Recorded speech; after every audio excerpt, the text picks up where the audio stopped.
इसी तरह से हुआ प्रचोदयात। प्रचोदयात से तात्पर्य हुआ सेवा भाव। ये हाथ किस लिए दिए गए हैं? जिससे कि आप सेवा कर सके, अपने दादा की, अपनी दादी की, अपने माता की, अपने पिता की। अगर हमने इन हाथों से सेवा नहीं की तो कुछ नहीं किया, सिर्फ खाया। वो तो सब करते हैं, जानवर भी करता है, खाता तो वो भी है। लेकिन इन हाथों का असली इस्तेमाल तब होता है जब आप सेवा करते हैं, आप देते हैं और आप कुछ बना के छोड़ जाते हैं,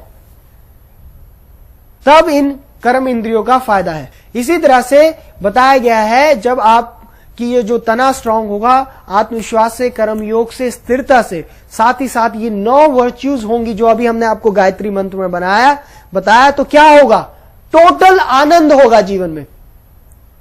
और हमारा धर्मशास्त्र भी कहता है, इट इज ऑल्सो सेड, कि जिसके पास ये गुण है, ये जो कैरेक्टर्स हैं जीवन में, वो जो है साक्षात जो है कुबेर है। साक्षात कुबेर खाली करोड़पति होने से कुबेर नहीं होता व्यक्ति कुबेर होता है अपने व्यक्तित्व से, अपने गुणों से, अपनी आदतों से। आप मानेंगे या नहीं मानेंगे?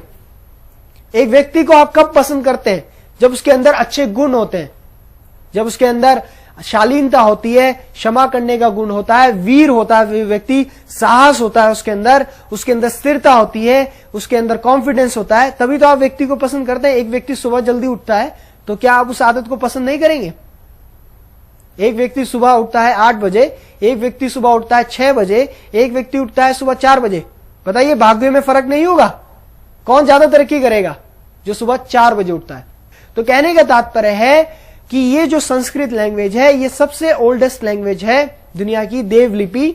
इसका अगर आप उच्चारण करते हैं और सिद्ध आसन में बैठकर, जैसे हमने पहले भी आपको बताया था, जनेन्द्रिय और गुदा द्वार के बीच में रखें एंकल को, जो आपका लेफ्ट एंकल है, और राइट एंकल को लेफ्ट एंकल के ऊपर रखेंगे सिद्ध आसन में, और प्राण मुद्रा में बैठकर, जैसे हमने प्राण मुद्रा बताई, रिंग फिंगर और लिटिल फिंगर को लगाकर, ये जो हम स्पिरिचुअल हीलिंग बता रहे हैं, अगर आप ये गायत्री मंत्र का उच्चारण करेंगे तो इससे क्या है, जो मातृ दोष है, पितृ दोष है, जीवन में जो है परफेक्ट वे ऑफ लिविंग आएगी, और जो है आप हर तरह के जो ये ग्रह दोष है, इन सब से जो है दूर रहेंगे।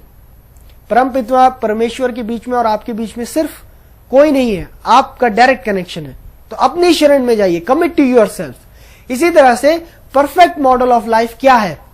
कई बार सवाल उठता है कि परफेक्ट मॉडल क्या है लाइफ का? क्या है परफेक्ट मॉडल लाइफ का?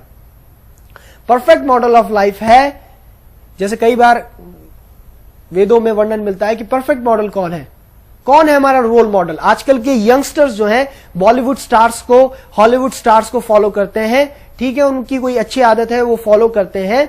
लेकिन आप देखिए कई बार वर्णन मिलता है Mahatma Buddha, Bhagwan Mahavir, Mahatma Gandhi, Jawaharlal Nehru, so many names comes, वो हमें लगते हैं परफेक्ट मॉडल, आइकॉन्स लगते हैं वो। लेकिन अगर हम अभी अपने जीवन में लाइव किसी आइकॉन को देखना चाहते हैं, परफेक्ट एग्जाम्पल को देखना चाहते हैं, तो कौन है? Which is the perfect model of our life? तो वेदों में वर्णन मिलता है, आप अपनी प्रकृति के, अपने चारों तरफ देखें प्रकृति को, ये परफेक्ट मॉडल है। कैसा जीवन हो? पेड़ की तरह हो। अब आपको लगेगा पेड़ की तरह जीवन कैसा हो?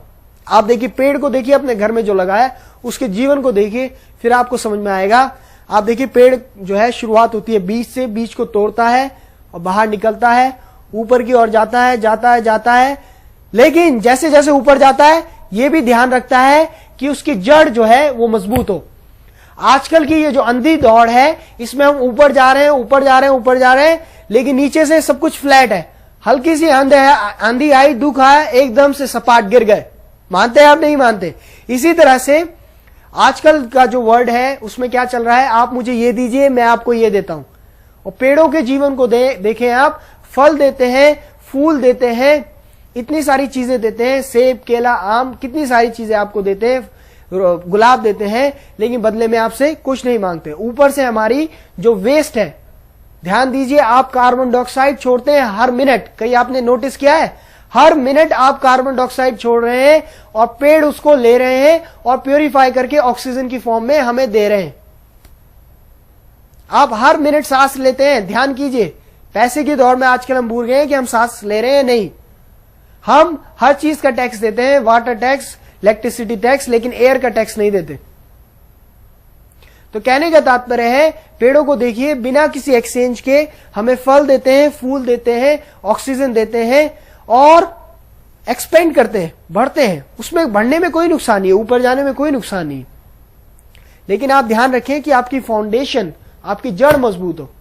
साथ ही साथ अगर उनको आप काट भी देते हैं, मर भी जाते हैं, तो एक बड़ा लट्ठा लकड़ी का छोड़ जाते हैं। तो कहने का यहां इससे यह तात्पर्य है कि जीवन हमारा ऐसा हो जो कि पेड़ की तरह हो, परफेक्ट मॉडल हो। और आप देखिए पेड़ का जीवन में, आप देखिए आंधी आती है, धूप आती है, सर्दी आती है, गर्मी आती है, लू आती है, पेड़ जो है आंधी में हिलता है लेकिन गिरता नहीं है। किसी भी तरह का सीजन आता है, स्टेबल रहता है, स्थिरता रहती है। इसी तरह से हमें भी इससे जो है इंस्पिरेशन मिलती है, हमें भी इससे जो है इंस्पिरेशन मिलती है कि हमारे जीवन में चाहे आंधी का झोंका है, दुख आए, चाहे सुख आए, हम जो है हर स्थिति में डावाडोल ना हो, बिल्कुल स्थिर बने रहे। क्या आप मेरी इस बात से जो है सहमत हैं? So what we mean to say here is we should have a life like a tree. There is nothing bad in going up and up and up, but we should make sure our foundation is strong. Right now there is a word of exchange. You give me this, I give you this. And see these plants, they give you rose, they give you apple, they give you so many things, banana, so many nutritious things from the same soil without any exchange. And understand, every time you are exhaling carbon dioxide, and these trees are taking the carbon dioxide from you and giving you back oxygen. And there are so many seasons, summer, winter, spring, and they are the best example of stability. Whether summer, whether winter or whether spring, they never give up. They are continuously working and working. And when they die, they send a big wood. तो इसी तरह से कहने का तात्पर्य है, हम अपने जीवन को जो है एक परफेक्ट मॉडल बनाएं और अपने जीवन में जो है सद्गुण को लाएं, योगिक साइंस को लाएं और आयुर्वेदिक साइंस को लाएं। और ये जितने मंत्र बताए हैं, अपनी दिन की शुरुआत इन मंत्रों के उच्चारण से करें। ये जो हमने गायत्री मंत्र को आपको पूरे इस एपिसोड में बताया, इसमें ये 9 वर्च्यूज बताए गए हैं। इनके ये गुण जिसके पास है वो एक बेस्ट इंजीनियर होगा, एक बेस्ट डॉक्टर होगा, एक बेस्ट बिजनेसमैन होगा, जिस भी फील्ड पे होगा बेस्ट से बेस्ट होगा।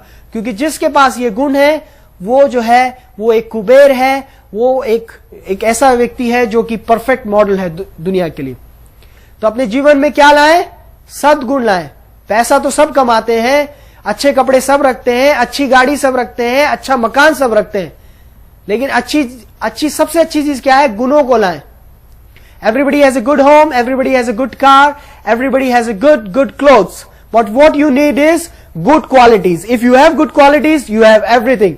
Because everything comes when you have good quality. अच्छे गुण जब होते हैं, अच्छी स्किल्स जब होती हैं, तो ये सब चीजें जो है, गाड़ी बंगला, सब अपने आप आता है।